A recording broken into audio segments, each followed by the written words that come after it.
జై అనుభవానంద సద్గురు ప్రభు మహారాజుకు జై. జై అభయానంద సద్గురు ప్రభు మహారాజుకు జై. సభా విజ్ఞాపన 15వ కందార్థం. ఆశాంతము ఈ గ్రంథము ప్రాసయుతుల్ శబ్దగణము భావము యుక్తుల్ చూసి సరిపడని చోటును ఈ సభలో పెద్దలెల్లా ఇది దిద్దవలెను. దిద్ది ఇదే నా మది కద్దవలెను. మీ సాటి వారికి యా సాట లేదుంటే నా సాటి వారి బ్రతికే సాటిగా కుండు నిధి దిద్దవలెను. దిద్ది ఇదే నా మది కద్దవలెను. జై సద్గురు. జై సద్గురు. శ్రీమద్ భాగవత కృష్ణ ప్రభుదేశ కేంద్రుల వారిచే విరచితంబైన శక్తిద్వయ నిరాశకంబకు శుద్ధ నిర్గుణతత్వ కందార్థ దరువులలో సభా విజ్ఞాపన యందు 15వ కందార్థము. సభా విజ్ఞాపన కావిస్తూ ఉన్నారు. పెద్దలకు విన్నపం చేస్తూ ఉన్నారు. ఈ సభలోని పెద్దలంతా కూడా నేను తెలియచేసేటువంటి విషయము ఏదైతే ఉన్నదో దానిని సరిదిద్దండి అంటున్నాడు. ఆ సరిదిద్దినది నా మదికి అందుకునేటట్లుగా తెలియచేయమంటున్నాడు. ఎంత అనహంకారం, ఎంత సహనం! ఎప్పుడూ కూడా మనకు అది ఉండాలి. అది లేనట్లయితే నేను అనే అహం పెరిగిపోతూనే ఉంటుంది. ఎప్పుడూ కూడా అణగి ఉండటం అత్యుత్తమం. అయలారా, ఆశాంతము ఈ గ్రంథము ప్రాసయతుల్ శబ్దగణము భావము యుక్తుల్ జూచి సరిపడని చోటను ఈ సభలో పెద్దలెల్లా ఇది దిద్దవలెను. దిద్ది ఇదే నా మది కద్దవలెను. మిమ్మల్ని కోరేది ఒక్కటేనయ్యా. మీరు నేను ఏది చెప్పినా అంగీకరించవలసినటువంటి అవసరం లేదు. నాలో మద్గురుదేవుని దయతో నేను తెలియచేసినటువంటి పథము ఏదైతే ఉన్నదో అందులో నాకు తెలియకుండా ప్రవేశించినటువంటి దోషములు ఉంటాయి.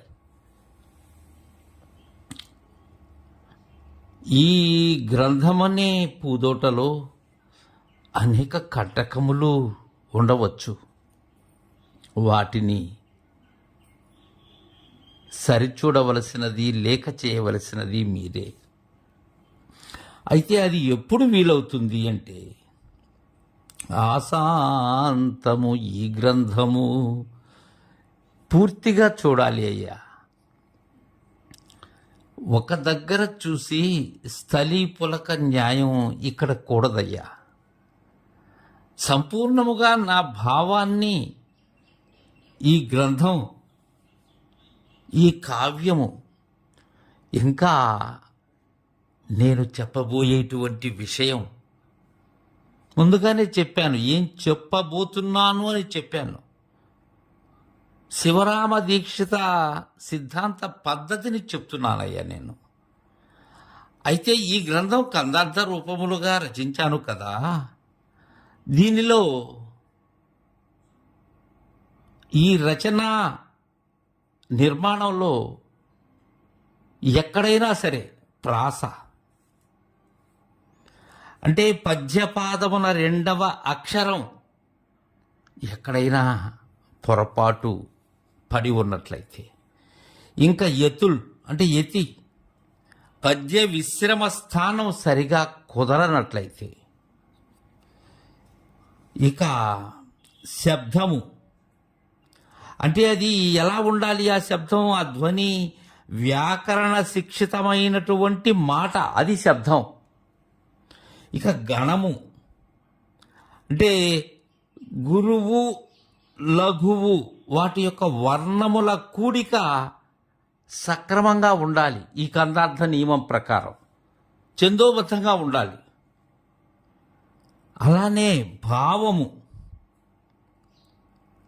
అంటే ఈ గ్రంథము యొక్క భావం, దీని యొక్క ఫలం ఏంటి, దీని ఫలితం, లక్ష్యము ఉండాలి. దీనికి సరైనటువంటి హేతువు కూడా మీరే చూడాలి. యుక్తుల్ అంటే తగినదిగా ఉండాలి. యుక్తి అది కూడుకున్నదై ఉండాలి.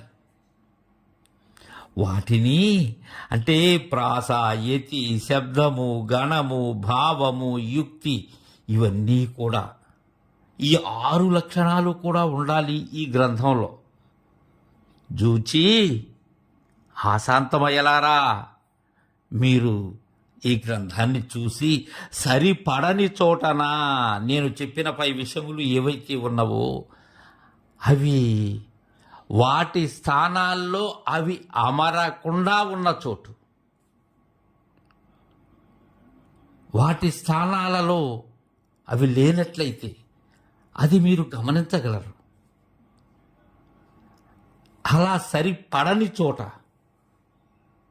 ఈ సభలో పెద్దలెల్లా, ఈ సదస్సులో ఉన్న సమావేశమైనటువంటి మీరందరూ కూడా ఇది దిద్దవలెను, ఈ గ్రంథాన్ని దిద్దాలి. ఎవరు దిద్దగలరు? సంపూర్ణముగా దీనిని పఠించిన వారైతే దిద్దగలరు, సంపూర్ణముగా గ్రహించిన వారైతే దిద్దగలరు. వారు సజ్జనులైతే దిద్దగలరు, సుఖవులైతే దిద్దగలరు. అయితే ఇంకొక్కటయ్యా నా మనవి, దిద్ది ఇదే నా మది కద్దవలను, వేరేది అద్దితే ఒప్పబడనయ్యా. ఇదే అంటున్నారు కృష్ణ ప్రభువులు. ఏది ఇదే అంటే శివరామ దీక్షిత సిద్ధాంత భ్రాంతి రహిత పద్ధతి మాత్రమే. మీరు అవి సరిపడలేదని ఏదో తీసుకొచ్చి అక్కడ పెడితే నేను ఒప్పబడనయ్యా. ఇది పరిపూర్ణ బోధ. ఏది చెప్పినా, మీరు ఏది సరిపెట్టినా అది గురుదేవుల యొక్క భావానికి సరిపోవాలి. ఛందస్సులో మీరు సరిచేస్తే పర్లేదు, కానీ గురు పథము ఏదైతే ఉన్నదో దానిని తప్పేందుకు నేను ఒప్పబడనయ్యా. అందుకే దిద్ది ఇదే నామది కద్దవలను. ఇంకా ఇప్పుడే నాకు తెలియచేయండి అయ్యలారా. ఇంకొక విషయం, మీ సాటి వారికి వ్యాసాట లేదుంటే నా సాటి వారి బ్రతికే సాటి కాకుండు. మీ సాటి వారికి, మీ బోంట్లకు, మీలాంటి పెద్దలకు, మీలాంటి అశరీరులకు వ్యాసట లేదు అంటే అలసట అనుకోరు, శ్రమ అనుకోరు, మాకెందుకులే అనుకోరు. ఏదో ఆయన చెప్తున్నారు దాంట్లో మనకెందుకు, ఏదో ఆయన రచించారు దాంతో మనకెందుకు అని దేనిని కూడా అశ్రద్ధ చేయరు మీరు. ఎందుకని? ఆసక్తిగా అన్నిటినీ ఎరిగినటువంటి మహనీయులయ్యా మీరు. కావున మీకు శ్రమ అనుకోరు, వ్యాసట లేదు. ఉంటే ఒకవేళ అలాంటి శ్రమ, అలసట అని మీరు అనుకున్నట్లయితే నా సాటి వారి బ్రతికే సాటి కాకుండా నా సాటి వారు, నా బోట్ల వారి బ్రతికేమవుతుందయ్యా అయ్యలారా. నా సాటి వారు, నా బోట్ల వారి బ్రతికేమవుతుంది? మీరు అలా అనుకోరు పెద్దలు మీరు. అందుకే నా బ్రతుకు ఎందుకు కొరగానిదవుతుంది. నా గ్రంథం యొక్క ఉద్దేశ్యం ఎవరికి తెలియపడదు. కాబట్టి ఇది దిద్దాలి మీరు. దిద్ది దీనినే నా మదికి అద్దండి అని విజ్ఞాపన కావిస్తూ ఉన్నారు జై సద్గురు.